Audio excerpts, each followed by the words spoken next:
আজকের এই নাট্যকলা ও সুধী সমাবেশে উপস্থিত দেশের বরেণ্য শিক্ষাবিদ, বুদ্ধিজীবী ও সম্মানিত অতিথিবৃন্দকে জানাই আমার সংগ্রামী সালাম। আসসালামু আলাইকুম। নাট্যকলা হলো এই দেশের সংস্কৃতি অঙ্গনের মূল কেন্দ্র। আকাশ সংস্কৃতির অবসংস্কৃতি থেকে বের হয়ে আসতে হলে নাট্যকলার বিস্তার আমাদের জন্য খুবই গুরুত্বপূর্ণ। আপনারা জানেন যে বর্তমানে আমাদের দেশে রুচির দুর্ভিক্ষ চলছে। এখান থেকে বেরিয়ে আসতে হলে অবশ্যই আমাদেরকে সজাগ হতে হবে। তাই আসুন অবসংস্কৃতি রুখে দিয়ে দেশটাকে সুন্দরভাবে গড়ে তুলি। এখন আপনাদের সামনে গুরুত্বপূর্ণ বক্তৃতা নিয়ে যাচ্ছেন জনতাবাদী পার্টির প্রেসিডেন্ট ও সম্মানিত অতিথি কোবা শামসু। আমরা সবাই করতালির মাধ্যমে মঞ্চে তাকে স্বাগত জানাই।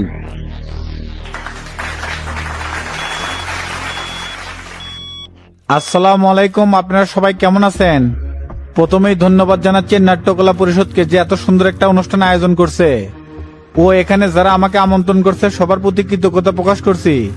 আজকের নাট্যকলা সুধী সমাবেশে উপস্থিত আছে দেশের বরেণ্য শিক্ষাবিদ এবং উদীয়মান ব্যক্তিত্ব, বিশ্বের কাছে বাংলার গর্বিত পরিচয় হাসান আবিদ স্যার। আরো উপস্থিত আছে সারা বাংলাদেশের সাবেক ও বর্তমান ভিসি, সাংবাদিক ও প্রশাসন ভাই। সবাইকে আমার নতুন রাজনৈতিক দল জনতাবাদী পার্টির পক্ষ থেকে শুভেচ্ছা জানাচ্ছি। এখানে ইস্তেক একটা কথা বলছে যে অপসংস্কৃতি আমাদের সংস্কৃতিকে ধ্বংস করছে। হ্যাঁ, এটা সত্যি। বিদেশি চ্যানেলগুলোর কারণে বাংলার ঘরে ঘরে প্রতিটা গৃহবধূ কূটনীতিক চর্চা শুরু করে দিয়েছে। এটা সাধারণ কোনো বিষয় নয়, বৈদেশিক আগ্রাসন। আমাদের পরিবারগুলোকে বিভক্ত করা হচ্ছে। এই নোংরা সিরিয়ালগুলোর কারণে আমাদের প্রত্যেকটা ঘরের পরিবার সদস্যের মধ্যে ঝগড়া, বিভেদ, কলহ তৈরি হচ্ছে। তাই আমাদের সবার উচিত হবে এই বিদেশি চ্যানেলগুলো পরিহার করা, যাতে করে আমাদের মধ্যে ভ্রাতৃত্ব, পারিবারিক বন্ধন ঠিক থাকে। সম্মানিত অতিথিবৃন্দ, আপনারা এই জাতির বিবেক, আপনাদের মাধ্যমে ভবিষ্যৎ গঠিত হয়। প্রতিনিয়ত দেশ গঠনের ক্ষেত্রে আপনারা গুরুত্বপূর্ণ ভূমিকা পালন করে থাকেন। আসুন আমরা পরিবর্তনের হাওয়ায় জনসেবার নাটক না করি। জনগণের অধিকার রক্ষায় বিশ্বাসঘাতকতা তৈরি করে বিভ্রান্তি না ছড়াই। আসুন দেশের কল্যাণে হাতে হাত কাঁধে কাঁধ মিলে কাজ করি। রাজনীতির নামে প্রতিবেশীর সাথে শত্রুতা তৈরি না করে দেশের মায়ের সার্বভৌমত্ব রক্ষায় নীতির উপর অটল থাকি। আমরা বড়ই দুর্ভাগা জাতি। 47-এর পর থেকে আমাদের অধিকার নিয়ে ষড়যন্ত্র হয়ে আসছে। 69-এ গণ অভ্যুত্থানের আন্দোলনের ফল যখন 71-এ পেয়ে যায়, তখন স্বাধীন ভূখণ্ড সহ একটি পতাকা অর্জন করি। সবই স্বপ্নের মতো মনে হলে উদ্দেশ্য বাস্তবায়ন করতে আমরা ভুলে যাই। বৈদেশিক ষড়যন্ত্রগুলো চলমান থেকে গেল, দখল না করে দখল করে নিল সামরিক অর্থনীতির মূল কাঠামোগুলো। বাংলাদেশের সিস্টেমগুলো এভাবে 55 বছর হলে কব্জা করে রাখা হচ্ছে। আসুন আমরা এই জিঞ্জির থেকে বের হয়ে ঐক্য হয়ে নিজেদেরকে উন্নত জাতি হিসেবে প্রকাশ করি। আমি কোবা শামসু মৃত্যু অব্দি দেশের জনগণের মুক্তি ও কল্যাণে কাজ করে যাব। আমি সবার উদ্দেশ্যে বলতে চাই, একক কোনো গোষ্ঠী নয়, সবাইকে নিয়ে দেশটাকে গড়ে তুলব। সাংবাদিক ও মিডিয়া ভাইদের কাছে অনুরোধ, ক্ষমতার পালা বদলে কাউকে তেল দিবেন না। স্বাধীন ও সত্য ন্যায়ের সংবাদ প্রচার করে জনগণের পাশে থাকবেন। বিপক্ষে যায় ক্ষমতাসীনদের দালালি করবেন, জনগণ কিন্তু শক্ত হাতে জবাব দিবি। তাই পরিশেষে সবার উদ্দেশ্যে বলতে চাই, নোংরা রাজনীতি বন্ধ করুন। আসুন দেশটাকে সুন্দরভাবে, সমৃদ্ধশীলভাবে গড়ে তুলি। আর আকাশ সংস্কৃতি রুখে দিতে সবাই ঐক্যবদ্ধ হই। এই বলে আমার সংক্ষিপ্ত বক্তব্য এখানে শেষ করলাম। সবাই ভালো থাকবেন। আসসালামু আলাইকুম।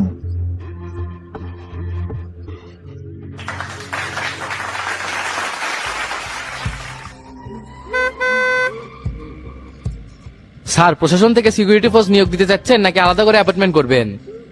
আসলে আমি একটা দীর্ঘস্থায়ী আর বিশ্বস্ত একটা টিম তৈরি করতে চাচ্ছি।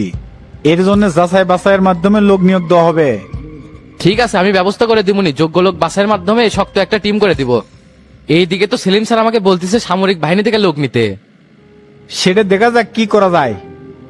আর তরিকুলের গতিবিধির ব্যাপারে তোমার আপডেট কি হামিদ? মোটামুটি সকল আপডেট আছে স্যার। রাজনৈতিকভাবে ষড়যন্ত্রের প্ল্যান করছে, তবে এর সাথে আরো অনেকে জড়িত আছে, যেটা জাস্টিফাই করতে আমার একটু সময় লাগবে। আর আপনারা যে বান্টিক শেষ করছেন, এটা খুব ভালো কাজ করছেন স্যার। এরা তো পয়জন, এগারে বেঁচে থাকা লাভ কি? তুমি এটা কেমনে বুঝলে? আমরা তো অনেক কৌশলে কাজটা করছি, এটা তো কারো জানার কথা না। আসলে স্যার কিছু মনে করবেন না, আপনার নিরাপত্তার সাথে সকল কিছুর উপর খোঁজ খবর রাখা লাগিচ্ছে, তো সেই স্বার্থে জানতে পারছি। তোমার চোখ এড়ানো খুব কঠিন। Your a genius. ধন্যবাদ স্যার, সবই আপনার কাছ থেকে শেখা। বর্তমানে বিচক্ষণ আর সজাগ না হলে তো আপনার নিরাপত্তা দিতে পারবো না। শোনো, এই ব্যাপারটা নিয়ে তোফাইলের বেটাকে একেবারে ফাঁসে দেওয়া লাগবে, যাতে কোনোভাবেই জামিন নিতে না পারে। মামলাটা সেইভাবে সাজাছি স্যার। দেশের একজন গুরুত্বপূর্ণ ব্যক্তিকে হত্যার উদ্দেশ্যে হামলা আর রমজানের খারাপ অবস্থাটা বেশি কাজে দিছে। ঠিক আছে, আর তোফাইল কিন্তু মন্ত্রীর পাওয়ারলে অনেক কিছু করতে পারে, সো বি কেয়ারফুল। আর তোমার কিন্তু অনেক সাবধানে কাজ করতে হবে, অনেকেরই নজর আছে। Don't worry sir, I will handle this. প্রশাসনের ক্ষমতা কেমন হয় সেটা এবার তোফাইলকে দেখে দিব। গোট আর নাগরিক পার্টির তরিগুলোর উপর ভালো করে নজর রাখতে হবে। এদের উদ্দেশ্য আমাদের বুঝতে হবে। তুমি সেলিম ভাইয়ের সাথে বসে সবকিছুর প্ল্যান ঠিক করবা। ওকে স্যার, তাহলে আমাকে এখানেই নামে দিয়ে যান। অফিসের কাজগুলো আজকের মধ্যে আমাকে সম্পূর্ণ করতে হবে। আচ্ছা ঠিক আছে।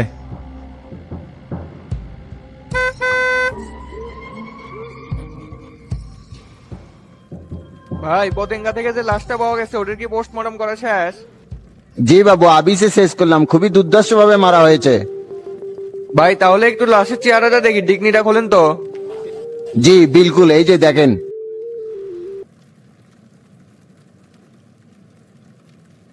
হাই রে, এটা না বান্টি, এসব কেমনে কি হলো? কেটে মেরে দিল এক। দেখা শেষ বাবু, লাশ কি আপনার পরিচিত নাকি? পরিচিত না, যে ডাক্তার পোস্টমর্টমের রিপোর্ট নিছে তার সাথে কি দেখা করা যাবে? অবশ্যই যাবে, সামনের গলির শেষেই ওনার রুম, ডক্টর আসগর। আচ্ছা ঠিক আছে।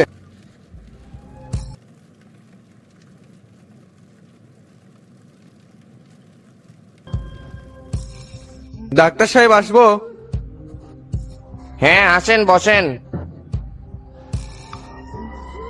আচ্ছা, পতেঙ্গা থেকে যে লাশটা আসছে তার সম্পর্কে একটু জানতে চাচ্ছিলাম, পোস্টমর্টম কি হয়ে গেছে? জি ঘন্টাখানেক আগে শেষ করছি, মাথা ও বুক মিলে তো 6টা গুলি করা হয়েছে। যে মারছে খুব আক্রোশ নিয়ে গুলি করছে, বুঝতেছেন না, পুরো ম্যাগাজিন শেষ করছে। পুলিশ এসে সবকিছু তদারকি করে তারে কাটতে আসছে, তার সাথে কথা বলে অজ্ঞাতনামা মামলা দিবে। আপনি লাশের কে হন? না আমি কেউ হই না, এমনি জানতে আসছি। আমি নাগরিক পার্টির প্রেসিডেন্ট তরিকুল ইসলাম। ও আচ্ছা, এই জন্য তো চেনা চেনা লাগিচ্ছে, মনে হচ্ছে কোন জায়গার যেন দেখছি। তা ভাই এইরকম অজ্ঞাত লাশ ডেইলি 2-3টে হাসপাতালে আসিচ্ছে, কি যে হলো দেশটার। মানুষ খুন করা বর্তমানে খুব সাধারণ ব্যাপার হয়ে গেছে। কি করবেন ডাক্তার সাহেব, দেশে আইনের ব্যবস্থা তো শক্ত নয়, যার জন্য এই অবস্থা। এই কাম কেটে করছে, পুলিশ কি জানতে পারছে? না পারেনি, পতেঙ্গা থানার এসআই এসে সবকিছু নোট করে নিয়ে গেল আর সজলের সাথে কথা বলতেছে। আচ্ছা ঠিক আছে ডাক্তার সাহেব, তাহলে আমি উঠলাম। আচ্ছা ঠিক আছে।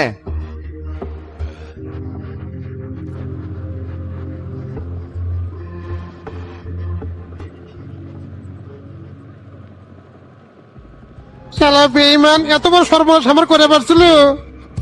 নিজের ছোট ভাই মনে করছিলাম, খায়া না খেয়ে এত সাহায্য করছি, তার প্রতিদান এই দিল। আমার ভুল হয়ে গেছে ভাই। ভুল হয়ে গেছে কয়ে নাকে কেনতে পাশে যেতে পারবো? মাথার রক্ত খালি টকবক করেছে, মনে হয় শালা চামড়া ছিঁড়ে লবণ লেগে দেই। তোক চেঁচা না দিলে মনের দুঃখ যাবি না। এ আইনাল ভাই, চাচা তোমাকে ভিতরে ডাকিচ্ছে। আচ্ছা যাচ্ছি। ক্যারেটেরা মানিকের সাথে কথা হয়েছিল, ওরা কোন দিন রওনা দিবে? আরো সপ্তাহ খানিক সময় লাগতে পারে চাচা, রমজান ভাই তো আস্তে আস্তে কথা বলতে পারতিছে। অবশেষে আল্লাহ রমজানিক বেঁচে দিছে, আমি তো খুবই দুশ্চিন্তায় আছিলাম। রাজনৈতিক খেলা খুবই ভয়ঙ্কর চাচা, এখানে কে জিতবে সেটা নির্ভর করে চালের উপরে। যত ষড়যন্ত্রই হোক না কে, ইনশাআল্লাহ ওস্তাদের সাথে কেউ পারবি না। চাচা এ আয়না লাচ্চু বসে। আপনাকে যে কি বলে ধন্যবাদ দেবো ভাষায় প্রকাশ করে পারছি না। আপনারা না থাকলে রব্বিক আমি জীবনে খুঁজে পেলাম না। কে আইনাল ভাই, রাব্বি কি কয় তোমাক? আর আর কি করা আছে রেটেরা, আমার কাছে ক্ষমা চাচ্ছে। তাও ভালো যে ওই টাকা পয়সা নষ্ট করেনি, ওটা দিয়ে একটা গাড়ি কিনছিল। তাছাড়া তো জীবনেও টাকা তুলবার পারে না, নিজে ফকুন্নির বিষ খাওয়ার পর্যন্ত টাকা নাই। ঠিকই কছু রে, ওর তো সেই সামর্থ্য আসিল না। এখন চাচা এটার একটা মিউচুয়াল করে দেন। তোর মিউচুয়াল আর কি করবো, ওই তো তোর নিজেরই চ্যাংরা, এখন তুই কি করবো নিয়ে যা সেটা করেক গা। আপনি আমার উপরে এখনো ক্ষেপে আছেন চাচা। এটেরা চাচা গেলা বুঝে নাকি আমি একালকা নিয়ে যা কেমনে কি করবো? এ আয়না লেটি বুঝানোর কিছু নাই, তুই অক ছেড়ে দিব না ধরে মেরে গাড়ি বেচে টাকা লিবো সেটা তোর ব্যাপার। এই গাড়ি বিক্রি করলে কমপক্ষে 7-8 লাখ টাকায় বিক্রি করতে পারবো। তে চাচা এই গাড়ি আমি কেমনে নিয়ে যাবো, চালাবার তো পারি না। গোল্লা তোক সাথে করে নিয়ে যাবি নি, তোকে শেষবারের মতন সাবধান করে দিচ্ছি, নেক্সট টাইম কোনো বলদামি করলে কিন্তু আর কোনো আশ্রয় পাবো না। কে রে নাইরে কিন্তু বেলতলে একবারই যায়, কিন্তু তুই কয়বার গেছো একবার হিসাব করে দেখতো। তোর বিচার করতে করতে আমি অতিষ্ঠ হয়ে গেছি। আর লজ্জা দিয়ে না চাচা, আমি আর কোনো ভুলই করবো না। এ গোল্লা, এ কুটিরে, এদিক আয় তো। জি চাচা বলেন। এ রাব্বিক সহ আয়নালেক সাথে করে নিয়ে যা, ডাইরেক্ট বাড়িতে পৌঁছে দিয়ে চলে আসিস। আচ্ছা ঠিক আছে। এ আয়নাল ভাই ওঠো। চাচা আমি না ইউনিয়ন পরিষদ বিলে যাবো। তে এই সন্ধ্যেবেলা তুই আবার ইউনিয়ন পরিষদে যাবো কিসেক? দুনিয়ার কাজ জমা পড়ে গেছে, অনেক দায়িত্ব দিছিলাম, সবকিছু এলোমেলো করে রাখছে। আচ্ছা যা, তাড়াতাড়ি আসিস। ঠিক আছে।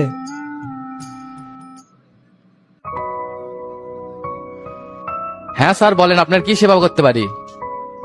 আরে হামিদ সাহেব, আপনি আমার সেবা করবেন না? তাই এই পুলিশের চাকরি কতদিন হলে করতেছেন? তাও তো স্যার 7 বছর হচ্ছে, কেন বলেন তো? অভিজ্ঞতা তো ভালোই অর্জন করছেন, কিন্তু অকাজে সব ব্যবহার করতেছেন। এত কিছু তুই আমার পিছনে লাগলেন কি জন্য সেটা বলেন তো? আপনার পিছনে লাগবো কেন? আমি আমার জায়গা থেকে সততার সাথে দায়িত্ব পালন করে গেছি। দায়িত্ব পালন কি সরকারের জন্য করতেছেন নাকি শামসুর পিছনে লেসপেন্সারি করতেছেন? সবই বুঝি হামিদ সাহেব, শুনেন, নেতার পুলিশ কিন্তু একে অপরের পরিপূরক, সেখানে বিচ্ছেদ ঘটলে অবস্থান পরিবর্তন হয়ে যায়। তাই আপনি আপোষে আসেন, তাতে করে লাভ আপনারই হবে। কোন আপোষের কথা বলতেছেন স্যার? আমার ছেলেকে বের করার জন্য সাহায্য করেন, ব্ল্যাঙ্ক চেক দিয়ে দিব, যত ইচ্ছা বসে নিয়েন। সরি স্যার, আমি আপনার কথা রাখতে পারলাম না। 7 বছরের চাকরি জীবনে এখন পর্যন্ত 1 টাকাও ঘুষ খাইনি, আর অন্যায়ের সাথে তো কখনোই আপোষ করিনি। আপনার ছেলে যে অপকর্ম করছে তার শাস্তি পেতেই হবে। এটা কি গায়ের জোরে বলতেছেন নাকি শামসুর জোরে বলতেছেন? আপনি সবসময় শামসু স্যারকে পিছনে টানতেছেন কেন? এটা আমি আমার জায়গা থেকে বলতেছি। আপনি আদালতে শরণাপন্ন হয়ে আপনার ছেলেকে বার করেন, তাতে আমার কোনো সমস্যা নাই। আদালতের শরণাপন্ন তো হবই হামিদ সাহেব, কিন্তু আপনি যেভাবে বলিচ্ছেন না, এটা কিন্তু আমি মাইন্ডে নিলাম। মনে রাখবেন, আমি কিন্তু সরকারের একজন গুরুত্বপূর্ণ মন্ত্রী, আমি কি করতে পারি সেটা আপনি চিন্তাও করতে পারবেন না। মোস্ট ওয়েলকাম স্যার, আপনার যা করার আপনি করে নিন। আপনার যদি কিছু বলার না থাকে তাহলে আমার এখন উঠতে হবে, আমার কাজ আছে। ঠিক আছে, আমি কি করতে পারি সেটা আপনাকে আমি দেখাবো।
কিরে তো তাই এটিতে অসময় এসে বসে থাকলো লোকারে যাবো না। কিছুই ভালো লাগছে না চাচা, আজকে জামিনের ডেটা ছিল, সারাদিন পারে সন্ধ্যা হলো, কোনো খবরই পেলাম না। এর মানে তোর জামিন হয়নি সেটা বুঝতে পারতেছি না। ঠিকই তো কছিলি তোর পীর বাবা শামসু জামিন করাবি, কো করে ফেললা। পাগলা, এটা 200 কোটি টাকার মামলা, লাইন গার্ড ছাড়া প্রথম হেরে জামিন হবি, এতই সোজা। শামসু তোকে ধোকা দিছে, এখন বুঝতে পারতিস। শামসু আপনার মতো সিটার না, কথা দিলে কথা রাখে। হয়তো কোনো চেষ্টা করেছে, সেটা তো আর আমি ভিতর থেকে বুঝতে পারছি না। অতিরিক্ত অন্ধবিশ্বাস, এটাই তো খাসে রে। আচ্ছা তো তা কত, শামসু তো কি জাদু করছে যে জাত শত্রু থেকে একবার খাঁটি মুড়ি হয়ে গেল? যে তুই শামসুর পক্ষে হকমাল্লা ছাড়া কথা কইস না। সততার ভালোবাসা, যেটা আর কোথাও পাইনি চাচা। আপনি তো সারা জীবন খালি আমাকে ব্যবহার করে নিজের স্বার্থ হাসিল করছেন, অথচ শামসু কিন্তু সেটা করেনি, প্রসেস করে দিচ্ছে সামনে এগেনের জন্য। কিন্তু নিজের বলদামির কারণে সাফল্যের চূড়ায় পৌঁছতে পারি নাই, পিছন থেকে যে আপনি ছুরি মেরে দিছেন। নয়তো জেলে আসে আমার থাকা লাগে, বগুড়া 6 আসনের এমপি হলাম নি আমি। বললে দিবা স্বপ্ন দেখে আর লাভ নাই রে তোতা, বাস্তবে ফিরায়। ফারুক উকিলের বিষয়টা আমি জাস্টিফাই করছি, ওই শালা 14 লাখ টাকা হলে বাইর করে পাবি। আমার তো মনে হচ্ছে সপ্তাহখানিকের মধ্যে আমার জামিন হয়ে যাবি, তোর আর বাইরে হলে না রে, জেলেতেই পোষা মরেক। চ্যালেঞ্জ থাকলো চাচা, একদিন আগে হলো আপনার আগে বাড়ামো।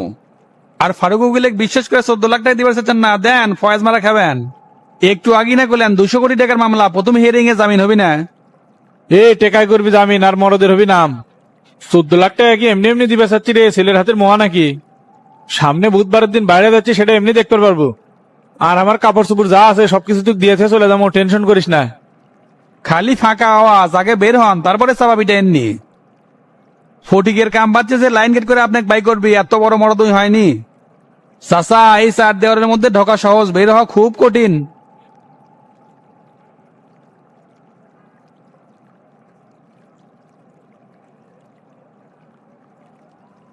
এ তো তো সব ভেতর যায়, বাইরে আর থাকা যাবি না। এই সন্ধেবেলা খড়ের মধ্যে ঢুকলে রাত তো শেষ হবার চায় না চাচা। কি করবো, জেলের জীবন এটাই রে, সব ভিতরে যায় লুডো খেলবো নি। না না, আপনার সাথে লুডো খেলা যাবে না, খালি চুরি করেন। চল চল, রাগ করিস না, আজকে লুডো সততার সাথে খেলবো নি, কোনো নয়সা হবি না। আচ্ছা চলেন, তবে কিন্তু এমনি এমনি খেলবো না, বাজি খেলবো। ঠিক আছে চলে, তাহলে 2 প্যাকেট ব্যঞ্জন করে। আচ্ছা চলেন।